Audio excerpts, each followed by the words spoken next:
Well, hey folks, how y'all doing? Welcome back in the land of grills. We're going to take the RECTEQ. This is a new RECTEQ Bullseye. Remember, this is the one that gets up to 1,000 degrees. We're going to take it from this to that. And you know what? We're going to do a mod along the way. And we're going to spin a bird on here on the RECTEQ. Yeah, on a pellet grill. Rotisserie chicken. Oh, man. All right, the first thing you got to do is take the lid off. Remember, it's on a hinge. And it's super simple here. You've got one screw that fits into here. And then you just pull that out and take the lid off. In fact, to store it so I don't lose it, I'm just going to put it right back on there and just put the screw back in loosely. Well, finger tight so I don't lose it.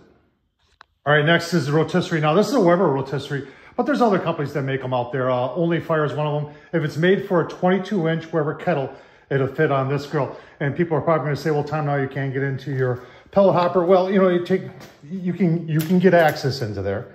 It goes up that far, so you can see how you're doing with your pellets.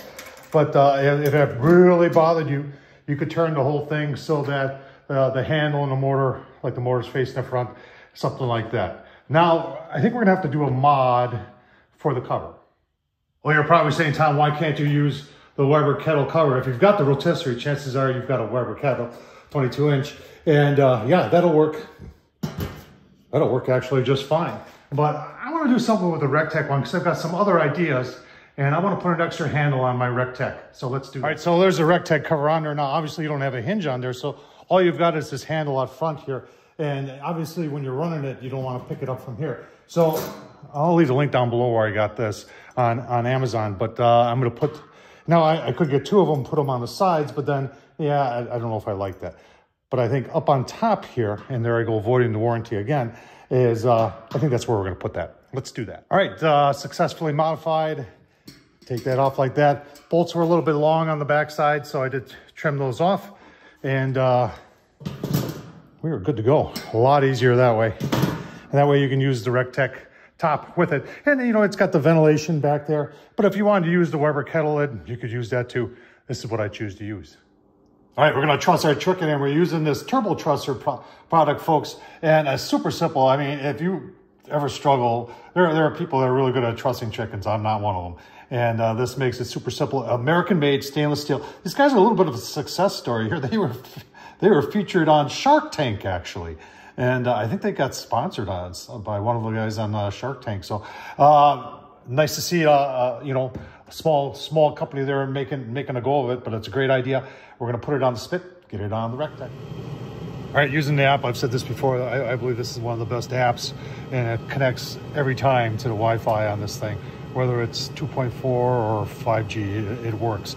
So we've got the bird on there, and just coming up, we got set at 300 degrees. If you're wondering what we're using, I've got a little bit of this rotisserie chicken. This was it, and use the handle. Birds are turning. Give you a couple look-sees as we proceed. All right, you can see the PID is dialing itself in really nicely, and you're going to say, well, you doubled the volume inside the grill with this mod, Tom. So how's that going to react? Remember, the temp probe is at grill height, so it's right about there. So that's all it knows. But we can take a look. I've got a temp gauge on the rotisserie itself. You can see that's reading 300, and on the lid, which is the highest point, and you see that's reading just a little shy of 300. So I think it's doing a pretty good job because we've got big plans for this, folks. Give you a look-see right there. Oh man, that's coming up. Talk about tripling the volume of this RECTEQ. That's what's coming up. Tom Horsman at YouTube. Keep on watching for that. Right, probably 45 minutes into it. Take a look at our temps here. Yeah, 300, a little bit above. And on the lid, 300. Take a look at the bird.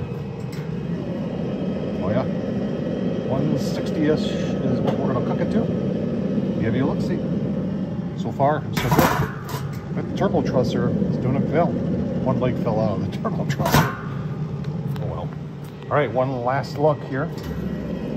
Oh yeah, look at that. Looking mighty nice. Take a temp here. Give you a look-see. Once we're pulling it, we're making pulled chicken with this. All right, there's our pulled chicken, folks. So what I do is I take the whole bird and I put it in this stainless steel pot, and then I cover it down on the bird with tin foil, aluminum foil, and let it sit half an hour to 45 minutes, and then I pull it. And I'll tell you, let's just take a little taste test here on the RECTEQ. On the Bullseye. Yeah, you can do rotisserie chicken on that thing. A lot more to come. Possibilities are endless with that thing. And you're going to see coming up a whole lot more mods. Tom Horsman, YouTube, thumbs up, leave a comment. And as always, thanks for watching.